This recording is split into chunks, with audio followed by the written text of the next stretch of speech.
संतों फकीरों की चार विशेष शिक्षाओं के बारे में समझेंगे। तो पहली शिक्षा जो संत फकीर सारी दुनिया को देते हैं कि भगवान एक है, हम सारे उसी एक भगवान की अंश हैं, शक्ति हैं, संतान है। जैसे सोने से अलग अलग भूषण बनाए जाते हैं लेकिन सब में सोना आता है। दिवाली पे चीनी से अलग अलग खिलौने बनाए जाते हैं लेकिन सब में चीनी होती है।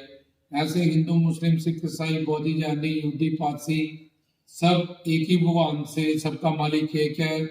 जब एको नकार, जब वाहिदुल्ला शरीक लाहू, गॉड इज वन। अलग अलग धर्मों में, ग्रंथों पंथों में ये शिक्षा हमें दी जाती है कि ईश्वर एक है, भगवान एक है। उसी को अल्लाह, खुदा, गॉड, वाहिगुरु, जैसे H2O, वाटर, जल, नीर, ये सब पानी के नाम है। जब हम अपने पिता को, उसको कोई फुफ्फड़, कोई मासड़, कोई ताया जी, कोई चाचा जी कहता है, ऐसे ही भगवान को उसके गुणों के हिसाब से कोई राम, कोई अल्लाह, कोई कृष्ण, कोई वाहिगुरु, कोई गॉड। तो एक भगवान सब धर्मों, ग्रंथों, पंथों में जो एक भगवान की बात बताएगी। पहली संतों फकीरों की शिक्षा है कि हमें वो एक भगवान एक है, इस बात का ज्ञान देते हैं ताकि जात पात वर्ण धर्म ग्रंथ पंथों को लेके हम आपस में, हिंदू, मुस्लिम, सिख, ईसाई लड़े ना। हम चारों हैं भाई भाई, शांति, भाईचारा, अमन, सुकून। क्योंकि जब एक माँ के 2-3 बच्चे होते हैं तो आपस में प्यार करते हैं तो माँ बाप को खुशी मिलती है। एक दूसरे से प्यार करते हैं, एक दूसरे को सपोर्ट करते हैं, समझते हैं। ऐसे ही भगवान, जब हम सारे हिंदू, मुस्लिम, सिख, ईसाई आपस में प्रेम करते हैं तो भगवान हम पे खुश होता है। हमें जो भी चाहिए होता है उसकी भक्ति करके, सेवा करके, उससे वो फल हमें प्राप्त होता है। तो पहली शिक्षा कि भगवान एक है। दूसरी शिक्षा कि सब ग्रंथों पंथों की स्थापना करने वाले, जो सब धर्मों में जो भी अवतार हुए उनकी इज्जत करें, सत्कार करें। वो सारे महापुरुष हैं, उनको जानना है तो उनके पवित्र ग्रंथों पंथों को जाने। किसी भी संत को, किसी भी अवतार को बुरा भला ना कहें, पहले उस मिशन के ग्रंथों और पंथों और संतों को जाने, उनकी कुर्बानियां, उनकी जीवनी, उनके हाथों मिली लोगों को दातें।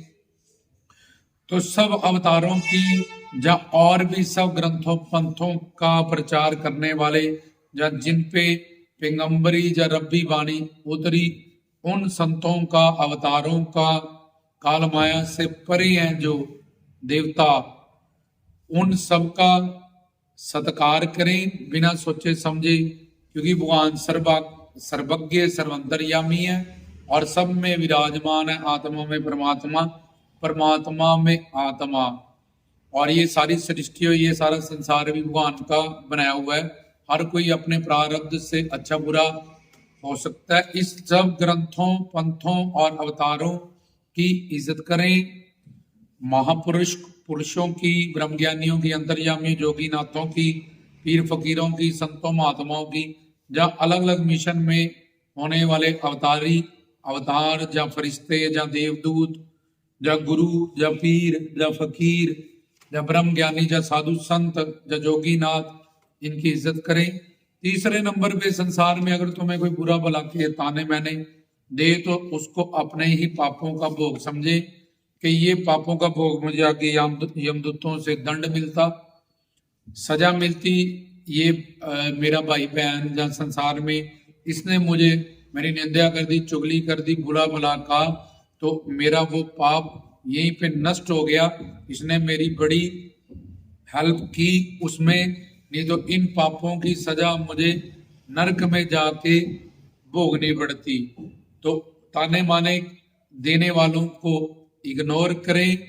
और चौथा, जो तुम पे दुश्मनी पे उतर जाए उससे कट ऑफ हो जाए कि मानव चोला बड़ा अनमोल है। सेवा, सिमरन, भक्ति और मनुष्य जीवन, इस मानव देह में अपने जीवन के कल्याण के लिए ही सेवा, सिमरन, भक्ति में अपने जीवन को बताएं, ना कि संसार का राग, मोह और द्वेष, दुश्मनी दोनों के चिंतन में अपना जीवन गवा दे और फिर 84 लाख में भटके। इसलिए वो कहते हैं संसार से जानना राग करो, अनुकूल भाव से अटैचमेंट, ना ही संसार से दुश्मनी करो। कबीरा खड़ा चौक पे मांगे सबकी खैर, ना को हो संग दोस्ती ना को हो संग बैर। कबीर जी कहते हैं कि मेरा संसार में ना किसी से दोस्ती है ना बैर है। कबीरा खड़ा बाजार में सबकी मांगे खैर, ना को हो संग दोस्ती ना को हो संग बैर।